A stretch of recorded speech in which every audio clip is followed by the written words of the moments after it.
Hello guys. तो आज हम बात करेंगे भारत के सबसे चर्चित मुद्दे अयोध्या में बने राम मंदिर के ऊपर जो रहे हैं विवाद, उनके बारे में। ये एक राम जन्मभूमि और बाबरी मस्जिद का एक विवाद रहा है हमेशा से। आइए जानते हैं कि इसकी हिस्ट्री क्या रही है। हम यहाँ से जानेंगे कि ये इसका इतना चर्चित क्यों रहा है ये मुद्दा। तो जानते हैं, राम जन्मभूमि बाबरी मस्जिद विवाद के सौहार्दपूर्ण समाधान और मध्यस्थता के प्रयास विफल हो गए। 6 अगस्त 2019 से सर्वोच्च न्यायालय ने 30 सितंबर 2010 को दिए गए इलाहाबाद उच्च न्यायालय के खिलाफ की गई अपील पर सुनवाई शुरू की गई। ये गाइस ये जो लाइन्स थी, ये 2019 में सुप्रीम कोर्ट में जो केस गया था इसका, उस पर लिखी गई हैं। सबसे पहले हम जानते हैं कि इसका विवाद क्या रहा है। राम मंदिर मुद्दा वर्ष 1989 के बाद अपने उफान पर था। इस मुद्दे की वजह से तब देश में सांप्रदायिक तनाव फैला था। देश की राजनीतिक इस मुद्दे से प्रभावित होती रही है। हिंदू संगठनों का दावा है कि अयोध्या में भगवान राम की जन्मस्थली पर विवादित बाबरी ढांचा बना था। राम मंदिर आंदोलन के दौरान 6 दिसंबर 1992 को अयोध्या में विवादित बाबरी ढांचा गिरा दिया गया था। मामला अब सर्वोच्च न्यायालय में पहुंच चुका है। यानी कि उस दौरान 2019 में ये मामला सुप्रीम कोर्ट में पहुंचा। इसमें 3 पक्ष थे। एक है निर्मोही अखाड़ा, एक है रामलला न्यास और तीसरा है सुन्नी वक्फ बोर्ड। जो फर्स्ट है निर्मोही अखाड़ा, उसके अनुसार विवादित जमीन का 1/3 हिस्सा यानी राम चबूतरा और सीता रसोई वाली जगह उनके हिस्से की है। रामलला न्यास का कहना है कि 1/3 हिस्सा यानी रामलला की मूर्ति वाली जगह उनके हिस्से की है और सुन्नी वक्फ बोर्ड यानी कि विवादित जमीन का बचा हुआ 1/3 हिस्सा उनका है। ठीक है, तो ये जो है वो तीनों अलग अलग इसके पक्ष रहे हैं। अब जानते हैं कि इलाहाबाद कोर्ट ने इस जो हाई कोर्ट है उसने क्या इस पर डिसीजन दिया था अपना। तो 30 सितंबर 2010 को इलाहाबाद उच्च न्यायालय के जस्टिस सुधीर अग्रवाल, SU खान और DV शर्मा की बेंच ने मंदिर मुद्दे पर अपना फैसला सुनाते हुए अयोध्या की विवादित 2.77 एकड़ ज़मीन को 3 बराबर हिस्सों में बांटने का आदेश दिया था। बेंच ने यह तय किया था कि जिस जगह पर रामलला की मूर्ति है उसे रामलला न्यास को दे दिया जाए, राम चबूतरा और सीता रसोई वाली जगह निर्मोही अखाड़े को दे दी जाए और बचा हुआ 1/3 हिस्सा सुन्नी वक्फ बोर्ड को दे दिया जाए। तो इलाहाबाद हाई कोर्ट ने ये तीनों अपने डिसीज़न, तीनों के पक्ष में अपना डिसीज़न दिए थे। और इस बात का जो कानूनी आधार है वो ये है कि सर्वोच्च न्यायालय द्वारा बातचीत का सुझाव अपने आप में नया नहीं था। विवाद को सुलझाने के लिए बातचीत या मध्यस्थता न्यायालय की प्रतिक्रिया का एक स्वीकृत हिस्सा है। नागरिक प्रक्रिया संहिता की धारा 89 न्यायाधीशों को ये सुनिश्चित करने के लिए कहती है कि न्यायालय के बाहर विवाद को हल करने के सभी रास्ते समाप्त हो गए हैं। जहां न्यायालय को यह प्रतीत होता है कि किसी समझौते के ऐसे तत्व विद्यमान है जो पक्षकारों को स्वीकार हो सकते हैं, वहाँ न्यायालय समझौते के निबंधन बनाएगा और उन्हें पक्षकारों को उनकी टीका टिप्पणी के लिए देगा और पक्षकारों की टीका टिप्पणी प्राप्त करने के पश्चात न्यायालय संभव समझौते के निबंधन पुनः बना सकेंगे और उन्हें मध्यस्थता, सुलह और न्यायिक समझौते, जिसके अंतर्गत लोक अदालत के माध्यम से समझौता भी है, या बीच बचाओ। तो इलाहाबाद हाई कोर्ट ने जो अपना डिसीजन दिए थे वो इस आधार पर दिए थे। और उसके बाद इस विवाद में एक नया बोर्ड आया जिसमें सिया वक्फ बोर्ड ने सुप्रीम कोर्ट में कहा कि अयोध्या में विवादित स्थल से कुछ दूरी पर मुस्लिम बहुल इलाके में मस्जिद बनाई जा सकती है। उल्लेखनीय है कि सिया वक्फ बोर्ड ने इलाहाबाद हाई कोर्ट की सुनवाई में हिस्सा नहीं लिया था और अब 7 सालों बाद सिया वक्फ बोर्ड ने सुप्रीम कोर्ट में हलफनामा दाखिल कर कहा कि विवादित जमीन का तीसरा हिस्सा सुन्नी वक्फ बोर्ड को नहीं बल्कि सिया वक्फ बोर्ड को मिलना चाहिए।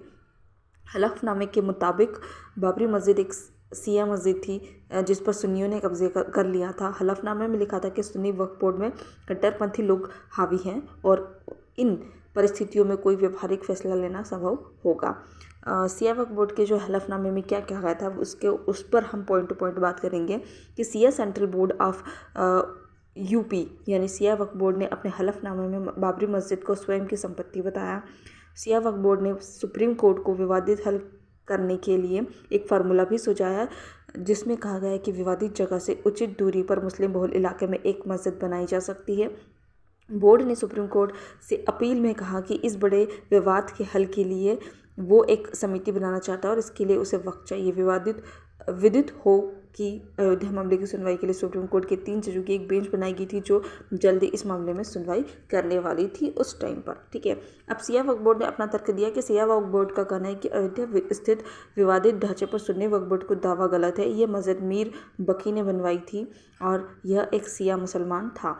मस्जिद बनाने के बाद से जितने भी मुतल्लवी रहे हैं सब सिया बोर्ड से ही रहे हैं। ऐतिहासिक तथ्यों का हवाला देते हुए बोर्ड ने कहा कि बाबर पर लिखी गई किताब बाबरनामा के अनुसार बाबर तो कभी अयोध्या गया ही नहीं था। ऐसे में इस मस्जिद पर सियाओं का हक है और सुप्रीम कोर्ट में चल रहे केस में उत्तर प्रदेश सुन्नी वक्फ बोर्ड को एक पक्ष बनाना गलत है। तो ये उसके तर्क रहे हैं। अब हम जानते हैं कि ये जो मामला है वो सुप्रीम कोर्ट में कैसे गया। तो हाई कोर्ट के इस फैसले के बाद अयोध्या की विवादित ज़मीन पर दावा जताते हुए रामलला विराजमान की तरफ से हिंदू महासभा ने सुप्रीम कोर्ट में याचिका दायर की। दूसरी तरफ सुन्नी सेंट्रल वक्फ बोर्ड ने भी हाई कोर्ट के फैसले को सुप्रीम कोर्ट में चुनौती दी।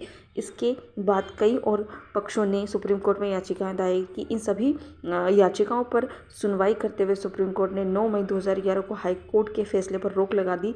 तब से ये मामला सुप्रीम कोर्ट में लंबित हो गया। अब जानते हैं कि सुप्रीम कोर्ट ने फाइनली अपना इस राम मंदिर और बाबरी मस्जिद के मुद्दे पर अपना क्या निर्णय दिया। तो सबसे पहले तो हम इसकी एक पृष्ठभूमि जान लेते हैं कि अयोध्या विवाद पर एक राजनीतिक, ऐतिहासिक और सामाजिक धार्मिक मुद्दा था। यह विवाद यूपी के शहर अयोध्या के एक भूखंड पर केंद्रित था। यह विवाद पारंपरिक रूप से हिंदू देवता राम की जन्मभूमि और इसी जन्मस्थल पर बाबरी मस्जिद की अवस्थिति से संबंधित था। हिंदू वर्ग का मानना था कि मस्जिद निर्माण से पहले एक हिंदू मंदिर को ध्वस्त किया गया था। 6 दिसंबर 1992 को एक राजनीतिक रैली के दौरान इस भूखंड पर स्थित बाबरी मस्जिद को ध्वस्त कर दिया गया और इस घटना ने सांप्रदायिक दंगों को जन्म दिया। अयोध्या में धार्मिक हिंसा की पहली घटना 1850 के दशक में दर्ज की गई जो हनुमानगढ़ी के निकट घटित हुई थी। इस दौरान बाबरी मस्जिद पर हमला किया गया था। इसके बाद से ही स्थानीय समूहों द्वारा यह मांग की जाने लगी कि इस स्थल पर उन्हें कब्जा दिया जाना चाहिए और साथ ही इस स्थल पर एक मंदिर बनाने की अनुमति दी जानी चाहिए।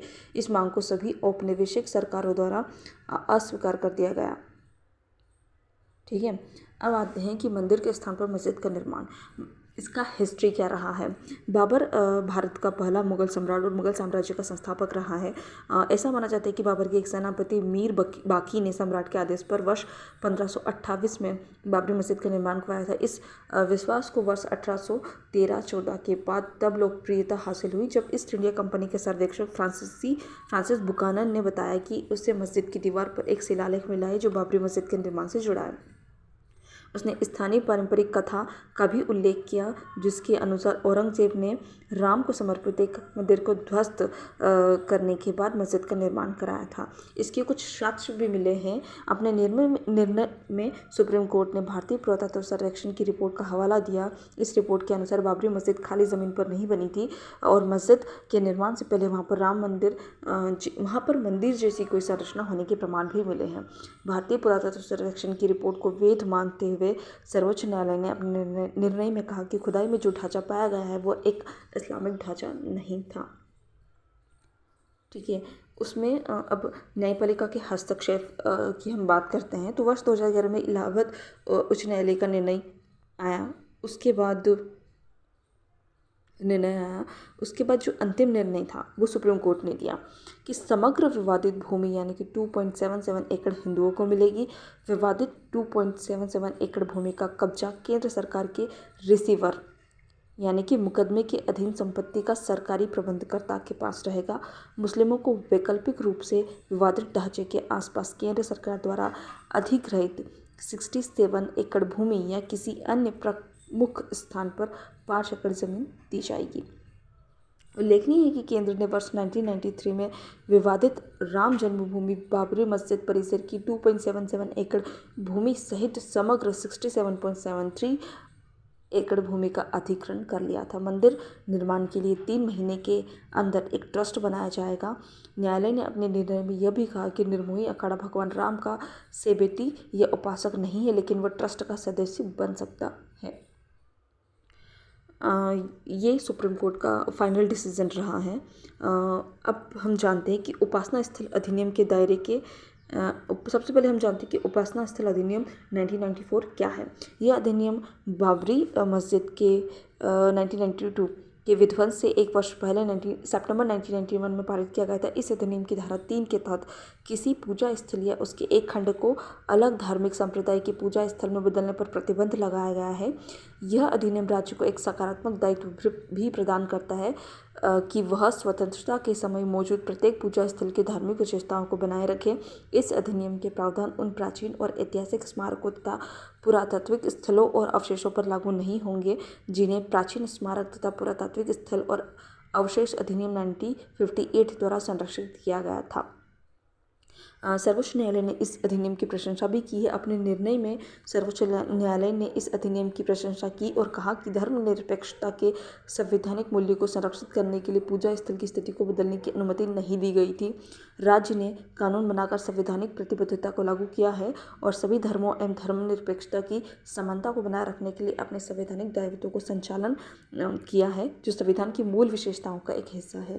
न्यायालय के अनुसार उपासना स्थल अधिनियम धर्मनिरपेक्षता के प्रति हमारी प्रतिबद्धता को लागू करने के लिए एक प्रतिष्ठाजनक कार्य है। सर्वोच्च न्यायालय ने अनुच्छेद 142 का भी प्रयोग किया है। सर्वोच्च न्यायालय ने निर्मोही अखाड़े को मंदिर निर्माण हेतु बनाने वाले ट्रस्ट में शामिल करने तथा मुस्लिम वर्ग को वैकल्पिक 5 एकड़ भूमि देने के लिए इस अनुच्छेद के तहत प्राप्त शक्तियों का प्रयोग किया है।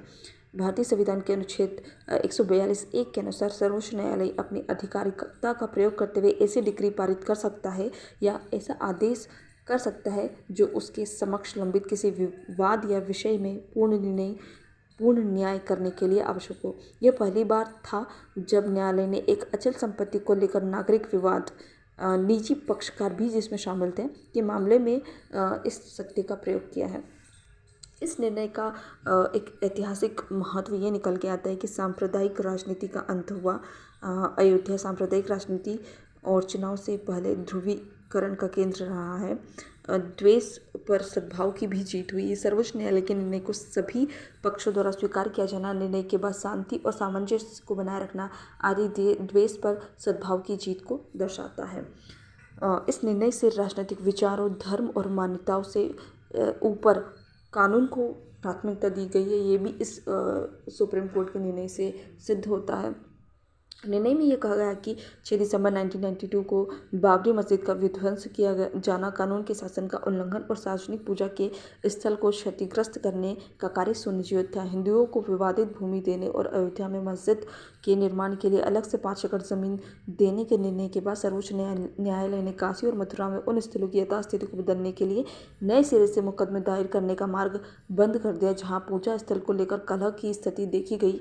न्यायालय द्वारा दिए गए निर्णय में 11 जुलाई 1991 को लागू उपासना स्थल अधिनियम के अधिदेशों को लागू करने पर जोर दिया गया। संविधान विभिन्न धर्मों के आस्था और विश्वास के बीच अंतर नहीं करता है। उसके समक्ष सभी प्रकार के विश्वास, पूजा और प्रार्थनाएं समान हैं। आने वाले समय में भारत की जनसांख्यिकी और सांस्कृतिक जटिलता को देखते हुए यह निर्णय एक अमूल्य कानूनी आलेख सिद्ध हो सकता है, जो न्यायता को बरकरार रखता है और एक विवादास्पद और भावनात्मक मामले में निष्पक्ष समाधान प्रदान करता है। इस पूरे मामले का एक निष्कर्ष ये निकलता है कि स्वभावतः एक विवाद धार्मिक दृष्टिकोण का था और भविष्य में इस तरह के विवाद उत्पन्न न हो, इसके लिए सांप्रदायिकता की समस्या का हल ढूंढने की आवश्यकता है। यह फैसला विवादित ढांचे पर अधिकार से संबंधित कई वर्षों से चली आ रही एक कानूनी लड़ाई को समाप्त करने का प्रयास करता है। यह कानूनी जीत वास्तव में धर्मनिरपेक्ष सिद्धांतों और बहुलवादी लोकाचार पर आधारित है। इसे धर्मनिरपेक्षता की जीत के रूप में भी देखा जा सकता है। अंततः हमें ये जानने को मिलता है कि इस अयोध्या राम मंदिर की विवाद पर एक ऐसा डिसीजन आया जो बहुत ही ज़्यादा पॉजिटिव था। वो सभी पक्षों को सर्वमान्य था और इससे हमारे देश के संविधान में जो उसकी बेसिक जो मान्यताएं हैं वो भी लागू होती है। अंततः आप सभी को मैं अपनी तरफ से ये कहना चाहती हूँ कि राम मंदिर बनाए जाने की सभी को बहुत सारी बधाइयाँ। ये एक पॉजिटिव एस्पेक्ट है हमारे देश का, हमारे संविधान का, हमारे सर्वोच्च न्यायालय का, कि उसने एक ऐसा डिसीजन लिया जो सभी को सर्वमान्य है। और आप सभी को बहुत सारी बधाइयाँ कि फाइनली आज जनवरी 2024 में जिसमें 22 जनवरी 2024 को देश का एक ऐसा विवादित मुद्दा जिसको एक सफलतापूर्वक एक सही दिशा में निर्णय लेकर फाइनली यहाँ पर राम मंदिर का अनावरण किया जाने वाला है 22 जनवरी 2024 को। सो आप सभी को इस पर ढेर सारी बधाइयाँ। Thank you so much.